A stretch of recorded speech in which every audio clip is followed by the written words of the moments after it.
Alors après, on fait tous des erreurs, bien sûr. Après, peut-être que j'en fais un peu moins, je sais pas.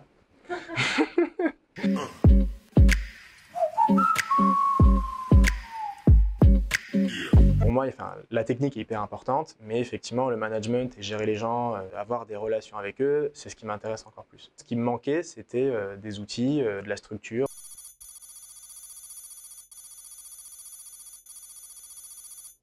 Je savais qu'on devait faire des entretiens individuels, des one-one, on devait faire des feedbacks, mais le comment était assez flou. C'est tombé pendant les entretiens de mi-année d'équipe. Donc c'était assez spécial comme situation. Je me suis retrouvé avec mon collègue, enfin, mon ancien collègue de l'époque. Lui, au moment de l'annonce, il pensait que ça allait être lui qui allait être tech lead de l'équipe. Et du coup, je me suis retrouvé en plein dedans, en plein dans le scénario buddy to boss. Ce contexte-là, c'était assez particulier, mais je dirais que en fait, tout dépend de ce que toi, en tant que manager, tu veux faire et ne pas faire. Et si tu veux tout faire, il y a friction. Parce que quand tu veux faire ça et que l'autre, il veut faire ça, il y a forcément une zone de conflit. Et du coup, tout réside dans la gestion de cette zone de conflit. Je lui ai donné une certaine latitude qu'il a prise très volontiers pour du coup décider des bonnes pratiques, décider de ce qu'il fallait faire, encadrer les stagiaires qui allaient arriver. Et donc au final, il s'est vraiment plu là-dedans et ça l'a épanoui. Je les ai ritualisés peu de temps après être passé manager. Donc il y avait déjà cette session-là, mais elle n'était pas réellement structurée. En fait, je l'avais structurée comme un reporting à peu près, quoi. Et après la formation, ça m'a permis du coup de me réorganiser, de me réorienter là-dessus. Et du coup en disant, je ne décide pas de ce qu'on va parler, c'est juste papier libre. Parle de ce que tu as envie de parler, que ce soit toi, ton perso ou toi, ton pro, ou le travail sur lequel tu bosses ou les problèmes que tu as. Il y a eu un changement de prise de responsabilité. Ils ont pris possession de ce rendez-vous-là et au final, on peut réellement discuter de choses un peu plus profondes, quoi.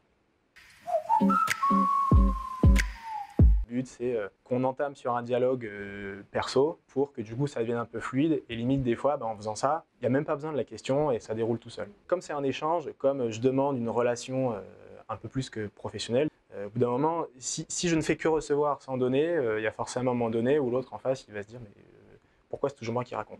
Donc effectivement, en fait, je raconte aussi du perso, justement pour montrer, au final, d'accord, ok, il y a une relation hiérarchique, mais on n'est pas là pour ça. On est là pour avoir une relation de confiance où je te parle, tu me parles, et que ça se passe bien, quoi.